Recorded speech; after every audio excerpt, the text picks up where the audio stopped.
¿Qué tal, profesores? Bienvenidos nuevamente a este video para la explicación de las competencias. Para ejemplificar las competencias y la forma en las que tenemos que redactarlo, me gustaría comenzar con un ejemplo cotidiano, como lo es la conducción de un automóvil. Para hablar de competencias, siempre tenemos que pensar en tres puntos, que son estos puntos que aparecen en recuadros rosas. En este caso hablamos de un saber hacer o las habilidades, el saber o los conocimientos y el saber ser, actitudes y valores. Si yo les preguntara a ustedes qué tiene que saber hacer o qué habilidades debe tener una persona para conducir un automóvil, bueno, pues tal vez ustedes me digan, bueno, debe saber usar, por ejemplo, la palanca, el freno, si es un carro manual, pues saber usar el clutch, la forma meter los cambios y en sí, bueno, la conducción del automóvil, por ejemplo, para dar reversa, etcétera. Si hablamos de los conocimientos que debe saber esta persona, bueno, pues debe conocer primero las señales de tránsito, saber, por ejemplo, que hay lugares exclusivos para personas con capacidades diferentes, debe saber cómo funciona su automóvil en cuestión de los señalamientos que puede marcarle su tablero, sobre cómo medir la velocidad, por ejemplo, o saber cuándo ya se le va a acabar la gasolina. Y en cuestión de actitudes y valores, bueno, pues un conductor debería saber que es irresponsable, por ejemplo, como en esta imagen, ir ingiriendo bebidas alcohólicas o ir a lo mejor distraído enviando mensajes de texto, debería saber que es importante pues cuidar acomodar, por ejemplo, sus espejos retrovisores laterales y portar el cinturón de seguridad. Con este ejemplo, introducimos la definición de competencias de acuerdo al modelo TEC 21 y este nos dice que una competencia es la integración consciente de conocimientos, habilidades, actitudes y valores que permite enfrentar con éxito situaciones tanto estructuradas como de incertidumbre. Las competencias integran tanto los conocimientos y los procedimientos propios de la disciplina como las actitudes y valores que permiten formar profesionistas participativos y comprometidos con la sociedad. Ahora sí, para el diseño y la redacción de las competencias de este curso, es necesario que nos planteemos la siguiente pregunta. ¿Qué sabe hacer un profesionista que toma este curso? ¿Qué nueva actividad podrá asumir en su trabajo una vez que termine exitosamente este curso? Aquí habrá que pensar en estos tres puntos que les había comentado, las habilidades, los conocimientos, actitudes y valores, o el saber hacer, saber y saber ser.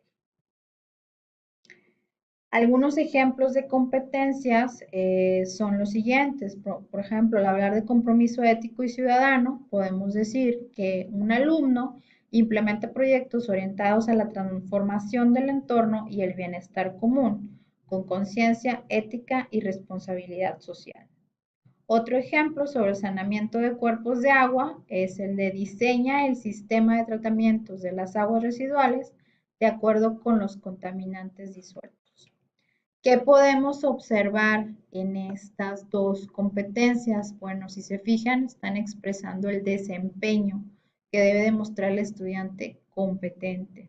Son acciones integrales, acciones observables y medibles. Esto es importante porque en un punto tenemos que evaluar que el alumno realmente sí realice las competencias. Expresan lo que el alumno hace y no lo que el alumno conoce. Si se fijan, decimos que el alumno diseña, implementa, no tanto que conoce o que comprende. Este me parece muy importante porque dice, son una promesa de lo que logrará en el curso. Es creo que un punto que tenemos que tener muy presente al momento de diseñar las competencias. Son una promesa y es lo que va a evaluarse también. ¿Cómo redactamos una competencia? Bueno, tenemos que tener tres partes de la competencia. Primero necesitamos un verbo, este tiene que estar redactado en tercera persona o presente indicativo y debe responder a la pregunta ¿qué sabe hacer el participante? Por ejemplo, diseña, crea, elabora, implementa, por ejemplo. En este caso, por ejemplo, los ejemplos, los verbos son implementa y diseña. Debe también tener un objeto que es el campo de aplicación disciplinar para observar la actuación y el desempeño. Es el qué. En los ejemplos vemos proyectos orientados a la transformación del entorno y bienestar común y el sistema de tratamiento de las aguas residuales. O sea, si yo hago la pregunta, ¿qué diseña y qué implementa? Nos daría esta respuesta. Y debe tener también una condición. La condición es una referencia desde la cual se evalúa la acción. Especifica aquello que se debe tener en cuenta para considerarlo un desempeño de calidad. Por ejemplo, aquí en el proyecto que se implementa, este dice que debe ser con conciencia ética y responsabilidad social. Esa es mi condición. Y en el caso del diseño del sistema de tratamiento de aguas residuales, la condición es que sea de acuerdo con los contaminantes disueltos. Con esta explicación, profesores pueden pasar a realizar la redacción de sus competencias. En el sitio que se les compartió hay un formato para ello. Lo ideal es que se descargue primero para que se llene en local. Encontrarán una tablita como esta para que vayan desglosando su competencia. El ideal es que sea solamente una competencia, pero si lo consideran muy necesario, pueden hacer dos competencias. Recordemos el punto que acabo de mencionar ahorita. La redacción de la competencia es una promesa que le hacemos al alumno de lo que realmente va a realizar. Para esto les sugiero que consideren la pregunta clave, ¿qué sabe hacer el participante que cursa o bueno, que realiza este curso? Y bueno, pues considerar las características que les acabamos de proporcionar. Ahora bien, una vez que definimos nuestra competencia, que ya la tenemos clara y correctamente redactada, vamos a hablar de niveles de dominio. Por ejemplo, hace rato comentábamos un ejemplo cotidiano de la conducción de un automóvil. Entonces aquí definimos nosotros una competencia. Conduce un vehículo de pasajeros atendiendo las medidas de seguridad y reglas de tránsito. La pregunta es, ¿en qué aspectos puedes identificar diferencias entre un principiante y un experto? Sabemos que no va a ser lo mismo una persona que sí sabe conducir, pero solamente conduce de su casa a la escuela en ciertos horarios.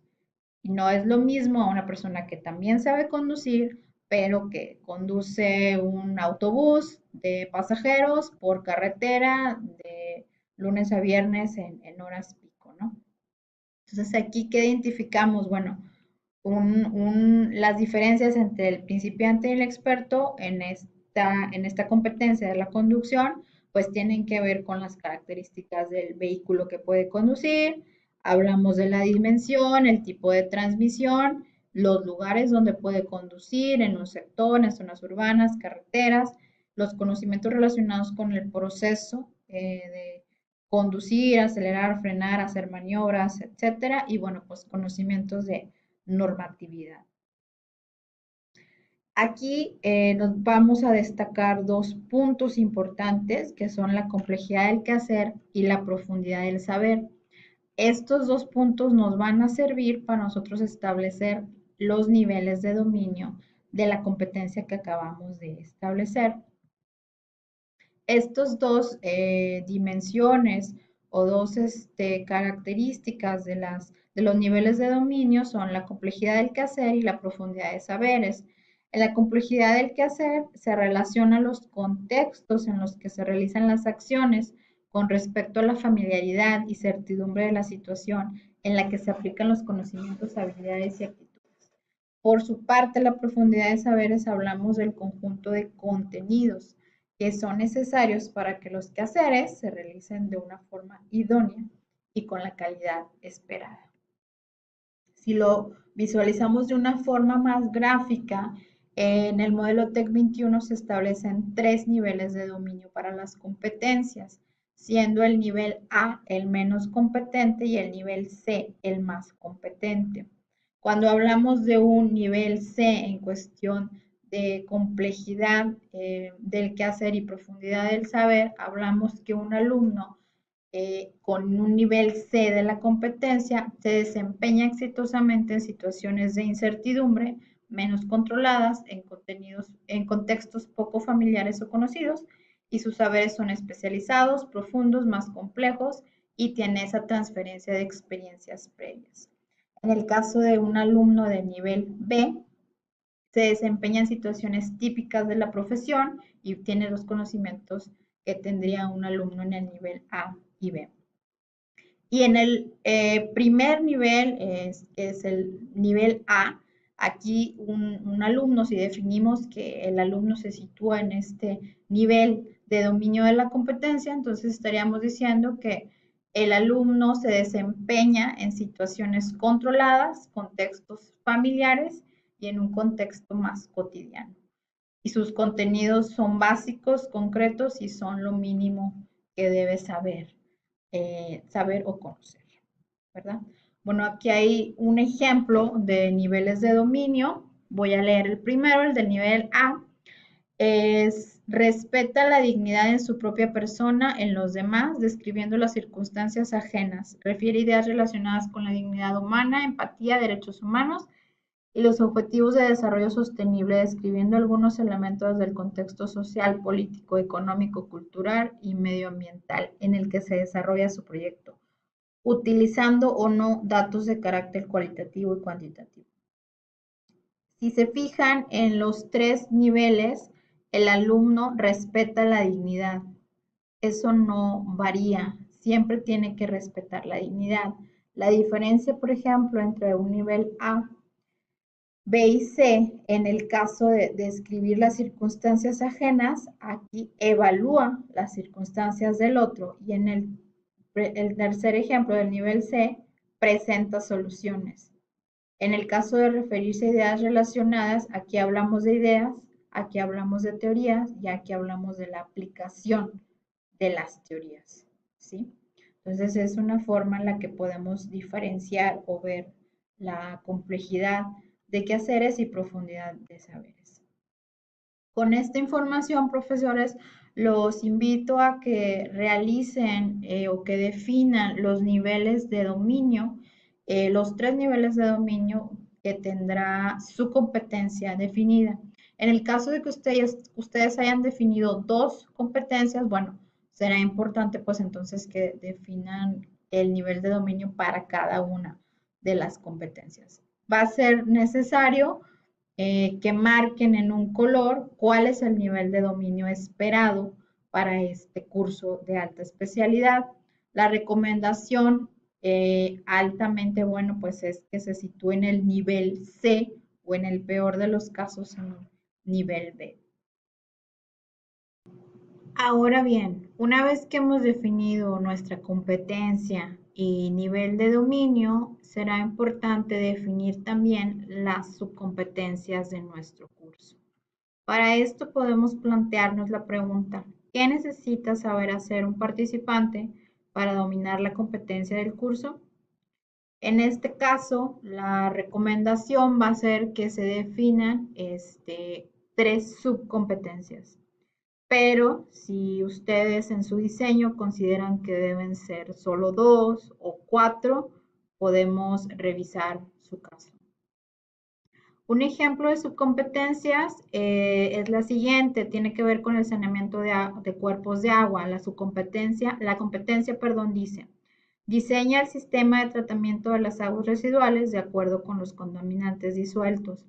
Y para esta competencia se definieron 3 subcompetencias que tienen que ver con la evaluación, la potabilización y el tratamiento. La primera de ellas habla sobre evaluar. Dice, evalúa el tipo de agua residual a tratar con base en su uso. La segunda subcompetencia define el tipo de sistema de potabilización del agua considerando normas y criterios de sustentabilidad. Y la tercera menciona que el alumno propone el tipo de sistema de tratamiento de agua residual considerando normas y criterios de sustentabilidad. Estas tres subcompetencias nos van a permitir observar el desarrollo de la competencia, llamemos general, de nuestro curso. Una sugerencia que me gustaría darles es que si ya tienen pensado un número de módulos para su curso, estas subcompetencias se empaten al número de módulos para que sea un poco más fácil la observación de las mismas. Ahora bien, ¿cómo sabremos que el participante ha logrado una subcompetencia? Bueno, para ello es importante incluir algunos indicadores de la subcompetencia. Por ejemplo, en esta competencia, planifica proyectos a partir de los objetivos y requerimientos del cliente. Tenemos 3 subcompetencias y nuestros indicadores de logro. Si nos fijamos aquí, estamos hablando de criterios que nos permitan ver u observar en el participante el desarrollo de esta subcompetencia. La redacción de estos indicadores no es tan estricta como el de las competencias. Hablamos, por ejemplo, aquí de valida los entregables, establece una estructura y una visión de trabajo factibles, más bien son criterios, ¿verdad?, que nos permite ir viendo ese desempeño en el alumno y no tienen que estar redactados como una competencia o una subcompetencia. Una vez teniendo esto claro, profesores, los invito a que definan las subcompetencias de la competencia que definieron y que enlisten los indicadores de logro para cada una de las subcompetencias.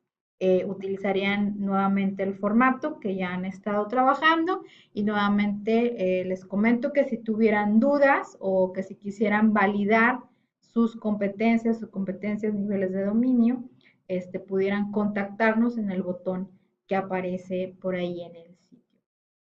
Muchas gracias. Con esto concluimos el tema de competencias y los esperamos en las sesiones de trabajo. Saludos y hasta pronto.